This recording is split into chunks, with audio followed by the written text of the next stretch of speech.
Welcome to the Neural Talks, your gateway to the forefront of AI innovation. I'm your host, Ranjit Malarkot, and together we'll explore the AI revolution with the brightest minds pushing boundaries and shaping the future. Through candid conversations, they share hard-won insights as we unlock the transformative power of AI. Get informed, get inspired. This is the future, and you're in the front row.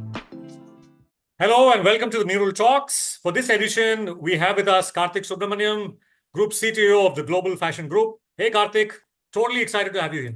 Thank you for having me, Ranjit. Really excited to be here. A really quick intro on what I do. So Global Fashion Group is the parent company of a bunch of online fashion businesses.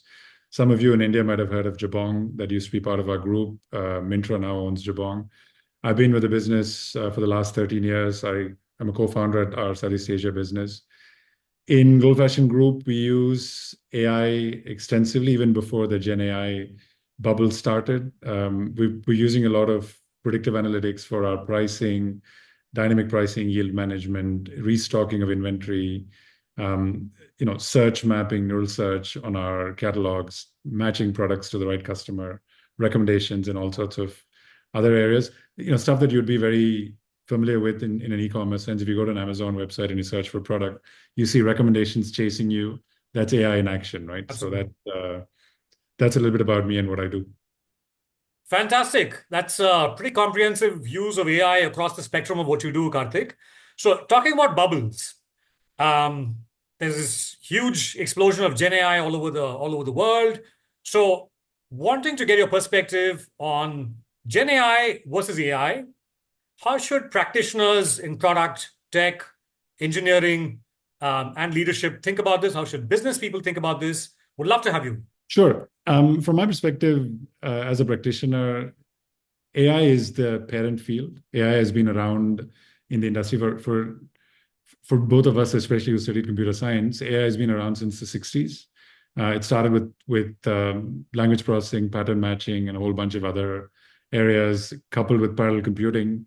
There were early research in the area of AI since the 60s and 70s. And with Moore's law, as computing got cheaper and cheaper, the use cases that you could apply AI to started to expand over a period of time. Right? So you would have heard of online application processing, online transaction processing, and there's a whole bunch of other areas around forecasting, algorithmic trading, and all of that. So AI as a whole has been around for over 60 years. And if you go back to the research days, even probably longer than that. Gen AI for me is a very young, nascent subfield that's been around for less than 2 years, 2 and a bit years. And I think it's been made possible primarily by the explosive growth of computing power over the last half a decade or so, especially around massively parallel computing and processing, primarily powered by GPUs, graphics processing units that again have been on our computers since we were all playing computer games as kids. Right? There's an auxiliary GPU, and then there's your motherboard with the CPU on it. So Gen AI is a subfield that primarily applies to the creation of content. And this could be language content, video content, image content. That's how I'd summarize it. AI is the big daddy, the superset. Gen AI is a relatively young newcomer. And there's an explosion of use on both. So another question for our users to get a perspective, right? Gen AI versus AI, and there are so many debates on this. Job creation versus job destruction. How do you look at this?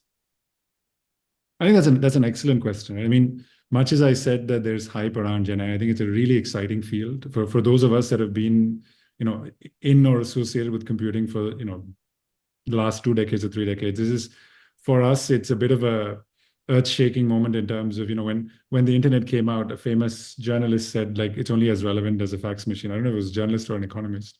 Let me not name them, but they said it's only as relevant as a fax machine.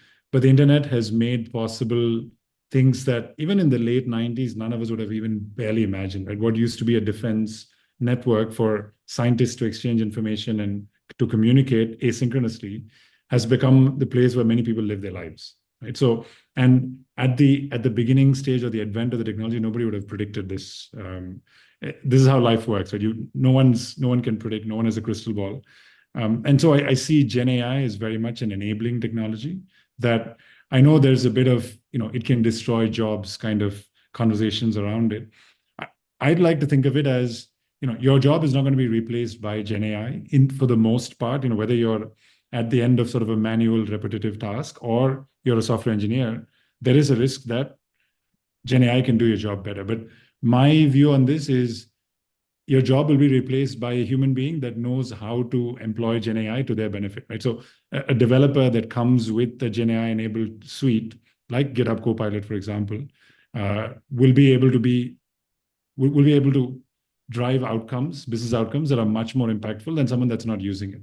And the sooner that our tech community realizes it, the more equipped they are to maximize the value from it. And I think the same thing applies to, for example, if you're somebody in a line of work that you have heavy spreadsheet use, or you write a lot of documents, being able to use LLMs to parse that data and then efficiently summarize, speed up stuff. There's a new shiny object in the mix called Notebook LM that Google has put out that does a fabulous job of digesting podcasts and summarizing it in one digestible page, right? And again, for someone that usually does not have time to listen to like 50 podcasts or see 10 videos on YouTube, this is a godsend. Perhaps that's a way for us to digest more content in our limited time. So again, going back to your question, I don't think AI or Gen AI are going to destroy jobs. AI has been around for 60 years. It hasn't destroyed jobs. It's created a lot of jobs. It's made the world way more productive. My optimistic view is that Gen AI will do the same, right? And 20 years from now, people's time would have been freed up to focus on the things that matter in life.